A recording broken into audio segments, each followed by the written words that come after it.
My name is Mia Harper and I am 26 years old. I recently graduated from New York University with a bachelor's degree in fine arts. My journey into adulthood wasn't just about studying and finding a job. It was a story of family legacy, loss, betrayal, and discovering strength in the face of adversity.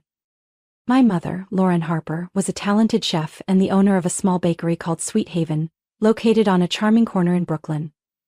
For my mom, the bakery was not just a job but a second home. A place filled with love and years of hard work. Every sweet treat, every loaf of bread, was the result of her hands, crafted from recipes she had tested and perfected over time. I grew up surrounded by the sweet aroma of flour and vanilla, spending countless late afternoons in the bakery, where the sunlight filtered through the windows, casting a warm glow on the neatly arranged pastries. My mother was not only a masterful chef but also a thoughtful woman who always knew how to organize life. Even before she fell ill, she had meticulously planned for my future, and for the bakery. Mia, this bakery is not just a business. It's our home, our roots. I want you to always have a place to return to, she would often say, as we kneaded dough or decorated cakes together. When my mom discovered she was ill, I had just turned 18 and been accepted into college. Instead of panicking, she calmly prepared for everything. She taught me how to manage the bakery, from ordering supplies and scheduling staff to interacting with customers. My mom always said that love and hard work were the key ingredients to making sweet and memorable treats. She wanted me to understand every small detail about the bakery, not only to carry on her work but also to keep a part of her memory alive with me. But life wasn't always as sweet as the pastries my mom made. My father, David Harper, left our family when I was just 10 years old. He departed quietly, without heated arguments or heartbreaking farewells. He simply packed his bags and walked out the door, leaving a vast emptiness in both my mother's and my heart's. Over time I learned he had left for another woman named Amanda. It wasn't long before he remarried and had a daughter, Lily. I still saw my father on weekends, but those visits were always brief and awkward. Amanda was polite and cordial, yet I never felt genuine warmth from her. She never said it outright, but every time I visited I felt like a guest in my father's new family. "Mia, would you like to stay for dinner?" Amanda would ask, her tone always polite yet laced with a subtle hope that I might say no. My father, always claiming he was busy with work, often left me sitting alone in the living room while he spent time with Lily and Amanda. My half-sister Lily, who was 12 years younger than me, was the center of attention in their household. I would watch as Amanda gently brushed Lily's hair, comforted her when she was sad, and celebrated every small achievement of hers. I couldn't help but feel like an outsider, always looking in on a warm family scene that never quite included me. Even so, my relationship with my father remained acceptable, albeit a bit distant. He paid for my entire college education, but it was through a single lump sum, more like fulfilling an obligation than an act of love. "Here's your tuition money. I just want to make sure you have a better future," he said, his tone flat, as if it were a business transaction. I accepted his help without asking further questions, believing at the time that this was probably the best he could offer me. When my mother passed away 3 years ago, it felt like my entire world had shattered. She was not only the one who nourished me with delicious meals and unconditional love, but also the person who always gave me strength whenever I felt worn out. Her passing left a void in me that nothing could fill. At that time, I was preparing to enter my final year of college, and the grief of losing her engulfed me in a fog of confusion and sadness. My father showed up at my mother's funeral, accompanied by Amanda and Lily. They entered my familiar home with solemn faces and offered warm hugs of comfort. My father held my hand tightly, his eyes filled with guilt and worry. "Mia, you don't have to go through this alone. Let me and Amanda move in with you for a while. We'll help take care of the house and get through this tough time together," he said softly. Amanda stood by his side, nodding in agreement. "Mia, I truly understand this kind of loss. We're family and we want to support you. At least until you feel more settled," she added, her voice sweet and sincere. Amid the overwhelming grief, I didn't have the clarity to question anything.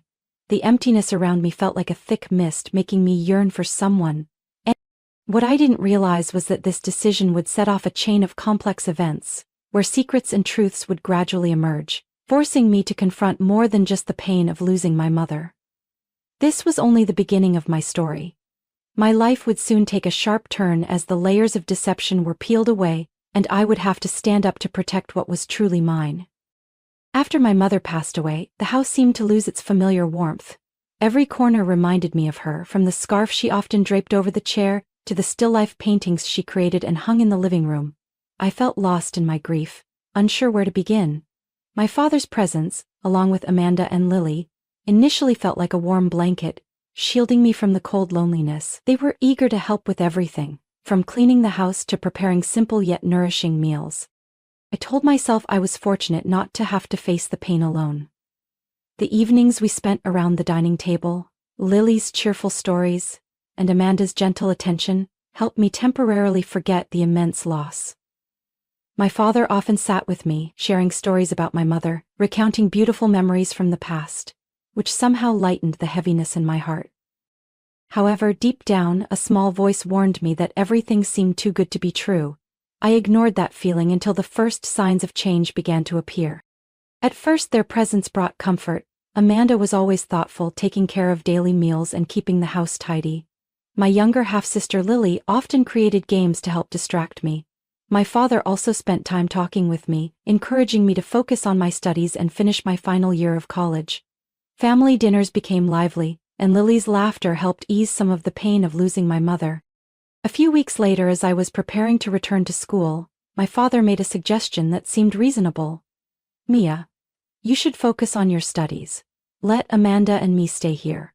We'll take care of the house and keep everything just as it was when your mom was here. You won't have to worry about a thing," he said gently but firmly. Amanda smiled and added, "I'll make sure everything stays neat and tidy. This will always be your home, Mia." Their sincerity reassured me. I felt lucky to have my family by my side during this difficult time. So, I agreed, leaving the house, my mother's keepsakes and all my childhood memories in their hands, as I headed to New York to continue my studies. But when I returned home for the first time during winter break, everything seemed a little different. At first, it was just small changes, like my mom's favorite blue curtains being replaced with a dull gray, or the old armchair where she used to read had vanished. Amanda explained that she wanted to freshen up the space. "I just thought the house could look a bit brighter and more modern. Do you like it, Mia?" she asked with an innocent tone, and I couldn't bring myself to express the discomfort I felt inside. The changes didn't stop there. The next time I came home for summer break, I noticed that my mother's office had been turned into a playroom for Lily. My mom's books and documents were neatly stacked in a corner, making way for colorful toys and Lily's drawings. "Lily needs space to learn and create. I think your mom would understand," Amanda said softly when I expressed my concerns. My father sat next to her, silent as always, his eyes avoiding mine. Gradually, these changes were no longer random. Amanda began making more significant decisions without consulting me. She redecorated the living room, moving the only remaining family photo of my mother to a hidden corner of the hallway. Even during family meals, she gradually replaced my mom's recipes with entirely new dishes, as if she were trying to erase my mother's presence from the home. One evening, I accidentally overheard a conversation between Amanda and my father. "David, I think it's time we talk to Mia about this house. We can't live in this temporary state forever. If this is our home, then I want everything to truly belong to us," she said, her voice gentle but with a sharp edge. My father only nodded slightly, mumbling something I couldn't quite hear. A sense of unease rose within me. I began to pay more attention to the details. The utility bills were all in Amanda's name, and the family mailbox only contained letters addressed to my father and her. People in the neighborhood had become accustomed to seeing Amanda and Lily, referring to them as the Harper family, sometimes not even mentioning my name. I tried to talk to my father, but every time I received vague responses. "Amanda just wants everything to be better, don't worry," he said. But I could see the exhaustion and helplessness in his eyes, as if he had lost control of everything long ago. Lily's attitude gradually changed too. She no longer chattered about school and her friends. Instead, she offered only short responses and shifty glances. "Mom said that room is mine now, so don't go in," she said when I tried to enter my mom's old office to find some documents. The room had become entirely Lily's, from the pink curtains to the walls covered in her drawings. The atmosphere in the house became increasingly stifling. I felt like a stranger in my own home. Every night, sitting in my bedroom, I couldn't stop wondering if I was being paranoid. Was I just too sensitive after losing my mom? But the signs became clearer. and my anxiety grew with each passing day. I knew I couldn't stay silent forever. What I had discovered was only the tip of the iceberg, and to protect my mother's legacy I had to uncover the truth hidden behind Amanda's sweet words and fake smiles. The day I graduated college was one of the happiest days of my life. After 4 years of hard work, I finally held my fine arts degree from New York University in my hands. I couldn't wait to return home, the place my mom always called our nest, where I had felt the safest. I eagerly imagined my father, Amanda, and Lily greeting me with warm smiles and open arms. But what awaited me was entirely different. As I stepped out of the taxi in front of the house, a strange feeling washed over me. Everything looked familiar, from the trees in the yard to the porch light that always cast a gentle glow in the evenings. But something wasn't right. I dragged my suitcase up the steps, my hand rummaging through my bag for the key, but when I inserted it into the lock it wouldn't turn. I tried several times, my palms sweating with anxiety, but the result was the same. I knocked on the door, gently at first, then more firmly. There was no response. I looked around. There were no cars belonging to my father or Amanda in the driveway. The windows were shut tight, the curtains drawn, blocking all light from inside. My heart pounded, each beat heavy with unease.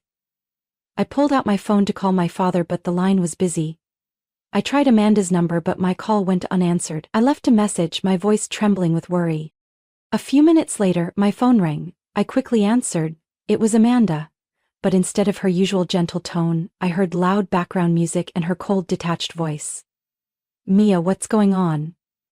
Why won't the door open? Where are you? Where's Dad?" I asked, my voice urgent. Amanda sighed, the sound carrying a hint of annoyance. "We're in Miami, just a family vacation. Didn't you get the message? Maybe you changed your number." I stood there stunned. A vacation? No one told me anything. What about the house? Why were the locks changed?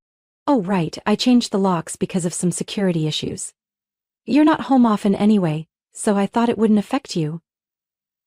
Her voice was so sweet it was almost unbelievable.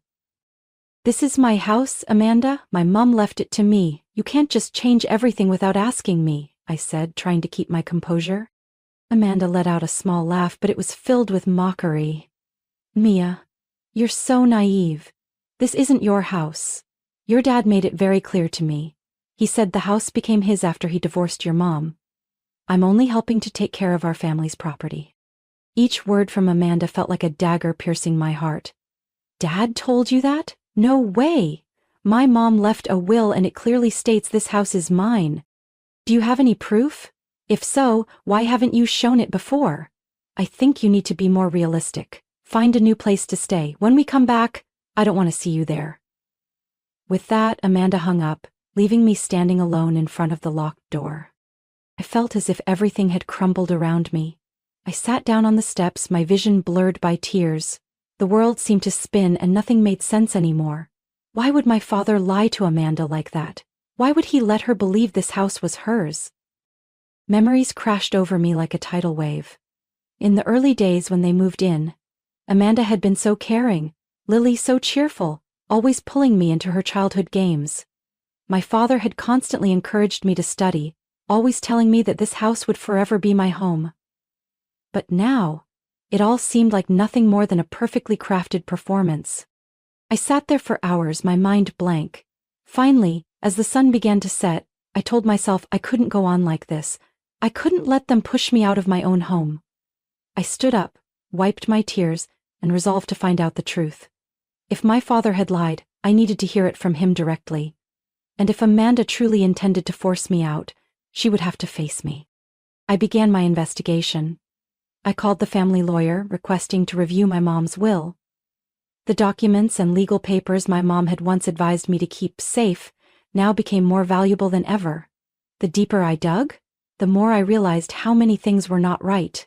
Recent utility bills were all under Amanda's name. Even the home insurance policy had been switched to her as the policyholder. The truth slowly emerged, like a curtain being pulled back to reveal the true faces of those I once considered family. Amanda didn't just want the house. She wanted to erase every trace of my mother. She had been quietly changing everything, turning me into an outsider in my own home.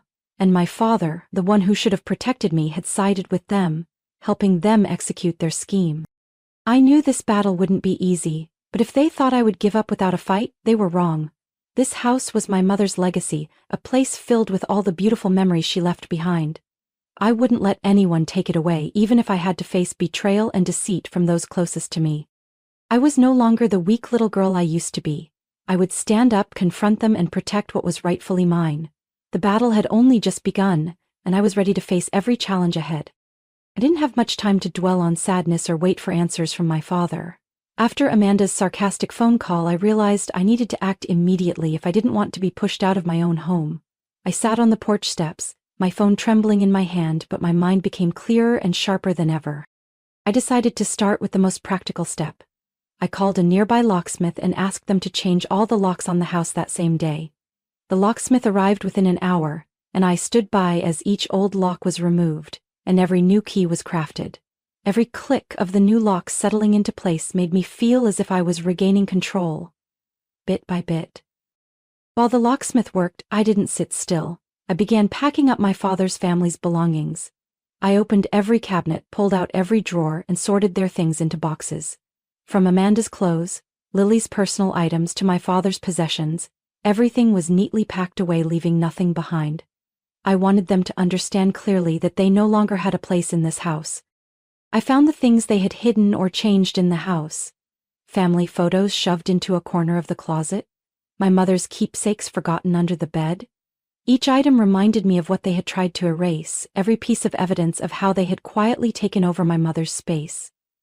I carefully wiped the dust off an old picture frame and rehung my mother's photo in the center of the living room. I wanted them to see when they returned that this was my mother's home, not theirs. By the afternoon, when all the new locks were in place and their belongings were neatly stored in the garage, I sat down in the chair, calm and ready. I knew they would be back soon. I had left a message for my father informing him that I had changed the locks and asking them to speak with me directly when they returned. I wanted to look them straight in the eye when I told them the truth, when I asserted my ownership.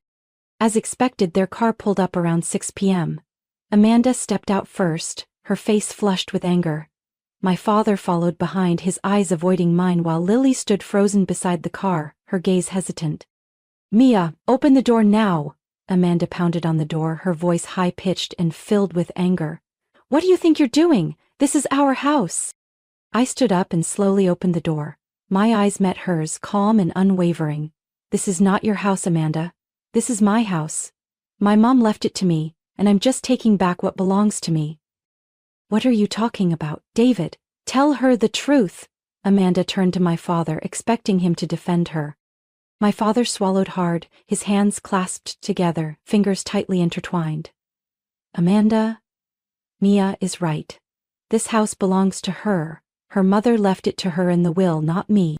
Amanda stood frozen, her eyes wide with shock. "You're lying. You told me this house was yours, that you only let her mother live here temporarily after the divorce." I looked at my father, my heart turning cold. "So everything she said is true? You've been lying for years, not just to her but to me as well?" My father nodded, his face withered and worn. "I didn't know things would go this far. I just wanted to keep the peace, thought it wouldn't be a problem if everyone lived together." "Keeping the peace by pushing me out of my own home?" I asked, my voice still calm but devoid of any warmth. Amanda no longer held on to her usual facade of sweetness. "If that's the case, we'll take you to court. You can't just throw us out without notice. This is our home." "You're welcome to try," I replied gently, "but I have all the legal documents to prove my ownership. If you want to go to court, I'll see you there. But before you do, remember that all your belongings are neatly packed in the garage. You can take them any time." With nothing left to say, Amanda spun around, pulling Lily toward the car. My father remained looking at me with pleading eyes. "Mia, I don't know what to say. I was wrong. But please, don't make this harder than it needs to be. We're still family." I closed my eyes and took a deep breath. "You chose your new family a long time ago. I'm only protecting what Mom left behind. If you truly wanted reconciliation, you wouldn't have let things get this far." Finally, my father turned away. Their car slowly disappeared down the narrow road. I stood there, in the middle of the yard, feeling the soft breeze brush against my skin. A strange sense of relief filled my heart. Not because I had won this confrontation, but because I had finally found myself again, rediscovered the strength and courage my mother had always believed I had. That night, for the first time in years, I slept soundly in my own home, knowing that it truly belonged to me, both legally and in spirit. When the door closed behind my father and Amanda, the house suddenly became strangely quiet. But this silence was no longer frightening. Instead, it brought a sense of relief and peace.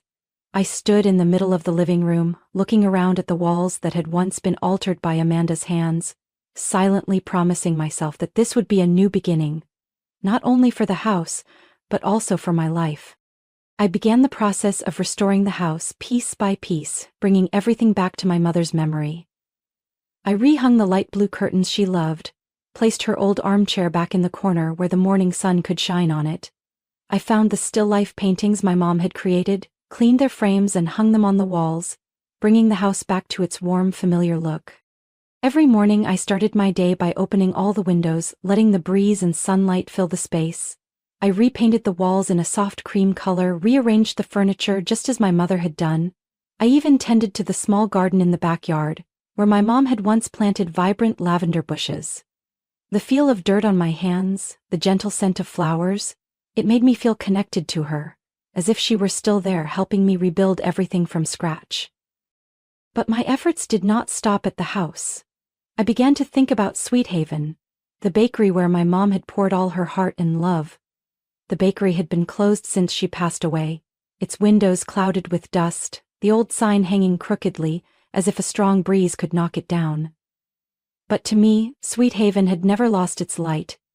It was still the place that held the most beautiful memories between me and my mom. I spent my weekends at the bakery, starting with cleaning and repairing.